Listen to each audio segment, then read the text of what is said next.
So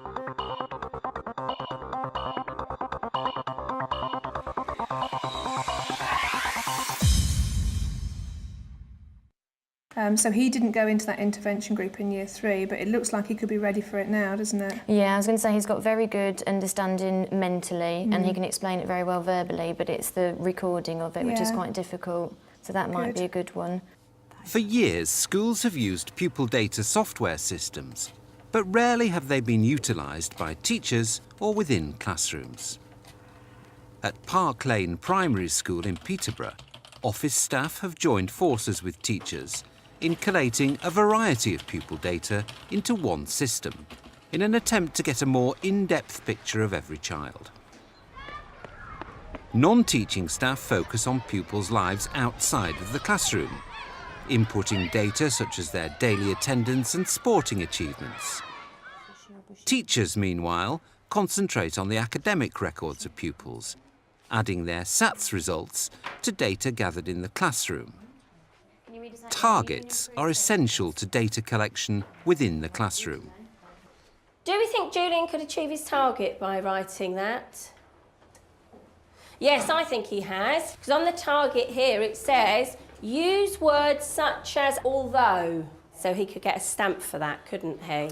The targets are set termly and they're based on our findings from the SATs data that we have from pilot SATs and the Key Stage 1 and Key Stage 2 SATs as well. It's really important for the pupils to have their targets because we like for them to know where they've got to get to, eventually, and also, more importantly, how to get there. And it's the how to get there that's really important, so they can let us know which bits they maybe find more difficult and which bits we can help them on. Right, so what target do you think you've achieved there then? To manipulate clauses. To manipulate clauses, because what information have you left to the end of this sentence? That mountains was around him. That's right, well done. So we can stamp that to say that you're on target. As well as your success criteria, you need to do your targets as well. If you've just got a mark, you don't know what you've done wrong, so you can't improve it. If you don't know, it's really hard to improve it because they won't tell you where you need to improve it. But with the targets, it's really useful and helpful. The data that we use in order to track where the pupils are and where they're going to is really extremely useful. It's useful because at any time, any teacher can look back and see the progress that a child has made. Once the data has been gathered through target setting, this is added to each child's profile held on the system. But the school hasn't always been so advanced in its approach. I came here a year and a half ago. They did have elementary pupil tracking systems, but really it wasn't a cohesive approach to it. They would have data held in different places and they weren't utilising the full functionality of what they had already paid for in terms of their MIS system. So collating that data, trying to put it in one place and then determining what was useful data and what wasn't useful data was a key area. My key focus since I've been here was to get that in an orderly way that people could understand and we could make use of. Year groups. To help teachers understand the online system, specific training days are held. If you slide that mark sheet across, you'll find the columns ready for you to populate. Today is a training day, and we assign a training date for us to analyse data and to identify what that data's telling us. So if I want to track how well that Springboard 3 group have done, I can assign that to all the maths mark sheets we've got. Then we can measure just the impact of that group and see whether the strategy has had a positive impact. It's really important to let the teachers have hands-on use for the software. This system was originally an office-based system. But as more information about pupils is now put on the system in terms of assessment data, achievements and those sorts of things, that belongs in the hands of the teachers. All of that data is going to inform your decision about the targets that are being set for those children. So what we need to do is look at these, disagree or agree using the data, and then try and make our own. Okay. The problem is, if we want last year's SATs results, I don't know where they are now. There's so much on here now. Teachers can't make these judgments, even if it's end of key stage or end of year judgments, without the knowledge, the day-to-day knowledge of their children, their pupils in their classes. And to do that, they're involving all the AFL strategies that they normally use. The layered curriculum targets, the working walls, the scaffolded marking. All of those elements are there, but they've come to this session with all that knowledge, and they're applying that knowledge to something as large as whole school target setting. Armed with an understanding, teachers are able to use the pupil data system to track pupils' progress and identify pupils in need of further support. Thanks for meeting, Sue. As the assessment coordinator, I just wanted to have a look at the Year 4 intervention group. So it'll be starting in the spring term, but it'd be good to look at them now, and then perhaps we could have a look again at the end of the autumn term just to check we've got the right kids. Yeah. So I know we're not always looking for the pupils that have got the lowest score in the SATs test at the end of Year 3. I think the benefit of having it all held centrally is that you don't lose it, because you could lose pieces of paper. That's right. And that's not lost. Everyone can see it, and you can do things with it that make it easy to interpret and for people to understand. So she did really well to get a 2A. She did. I was quite surprised to see it. Because she can do it in a test situation, but in the classroom it's concentration. She is only just a 2A. But she, teacher assessment, I think she would probably have been a 2B. So again, I think she might be a good one. I think it's the openness of it as well when it's there, because, you know, in my classroom there wouldn't just be me teaching in here, like Sue comes down and teaches my class for music, and I've got obviously a teacher who comes to release me for planning and preparation and assessment time. So it means that it's all open, so if anybody wanted to access it, then it's open to everybody to see. Quite interesting though, isn't it, how the ones that were in intervention groups have made really good progress. Yeah, definitely. And the one that stands out, I think, from Year 3 is Grace. And although she's in the lower ability group, she's at the very top of that. And you can see in her mental and her written work, she's there straight away all the time, so that's really nice to see. So what's the reality for teachers using a software system? It seemed like, you know, hold on a minute here, there's too much to take on. But when you actually see, you know, like all the parents' evening data that we were inputting, which is what we would have anyway, and it's all the assessments that the children have done when they come to us first, so we can work out where they are, and then that's helping parents to understand where they are. It really was beneficial to see that. The system has helped streamline the report writing process. A lot of this data has been inputted by my teaching assistants. They've also inputted the children's layered targets, and the children themselves have actually come to type their own target in. So it's saved a lot of time. I would have probably spent several hours writing out reading ages and spelling ages and things like that to share with parents. But this has all just been generated with data that's held centrally anyway. So, and it looks quite nice.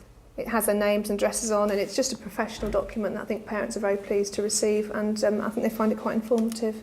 We went to parents' evening last night, and we got 3 sheets of A4 paper. Lots of information about their numeracy and their literacy and their spellings, what they excel at, what the average is, and their targets. And their targets, and then what they've achieved. So we know what to help them with. At the end, there's targets, and it tells you his strengths and his weaknesses, and I know now at home with his reading what I have to focus on more and what comes really easily to him. So that information helps me push in the right direction. There's no good me pushing in a direction that he already knows, so it's really, really useful. As well as monitoring pupils' academic progress, the system is able to track pupils' attendance records. Now, Amy, is Amy here today? The new functionality allows me to look at a glance and see what our attendance is to this point in time, and I find that particularly useful. And the pie graph on there is the whole school attendance. I do ask to see parents if they request term time holidays, and this particular parent had a caravan, and he was in the habit of taking the children out of school on a Friday afternoon perhaps, and then not returning them till Monday lunchtime. And when I highlighted that on his child's attendance patterns, he was actually horrified. And he said to me afterwards, I didn't realise how often I was taking the children out of school until you showed me that visually. And he stopped doing it. And I think that's a bit of a result. The pupil data system is used during regular meetings with the Education Welfare Officer. So it's your first time here at Park Lane. Yes. We'll have a look at the pupils in turn. I've got a list of pupils that have got under 95% attendance. Excellent. Then if we go through those one at a time, and then you can make your decisions about what you're advising me to do. Okay. The Educational Welfare Officer comes to school once, perhaps every half term, and she will ask to see a list of pupils whose attendance is under 95%. And we literally go down each pupil on that list and see if there's reasons. There's a pattern evolving there, isn't there? Mondays. Mondays. So, you know, we have an issue with Mondays here that's made very, very clear with this software. I mean, not so much of a pattern, but quite a large number of absences there. So that's 12 half days. That's a significant impact. So her attendance is only 67.6, which is very worrying, isn't it? It is very low.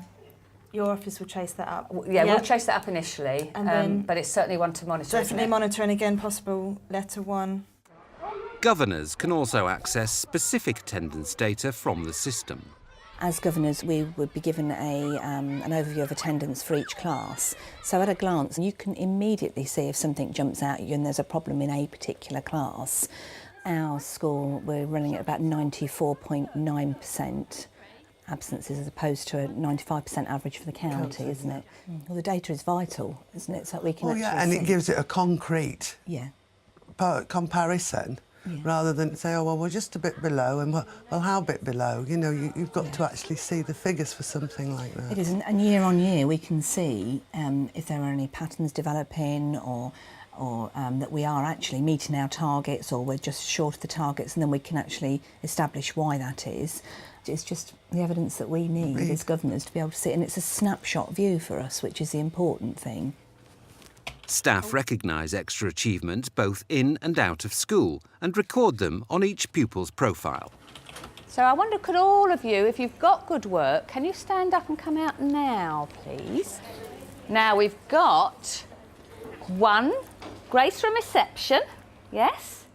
I think it's important to have a system that you can adapt to suit the needs of your school. When we record pupils' achievements, you can determine what sort of achievements you want to register. So we have set up things like takes good work into assembly, is a school council member, a sporting achievement, and a variety of other things that meet what we're doing in our schools. Your same piece of work with a capital letter, so that's absolutely fantastic. Shall we give Grace a clap? Thank you very much. Can you go and sit down now? Thank you. I'm a teaching assistant. I work in the classrooms with the teachers, and we're following on from the achievement assembly, and we're putting the achievements onto each individual child to say what they've done within their class and their work. It is a very positive thing for the children. They love going up in assembly and receiving their certificates, and obviously when it goes onto the system it's printed out at the end and their parents get to see this, and it's just, you can see the whole picture of what they have achieved while they've been at school. It's worth doing because of the reaction of the children. They're just so positive about it, and it reflects in the behaviour. They all want to do well, they all like to have these certificates.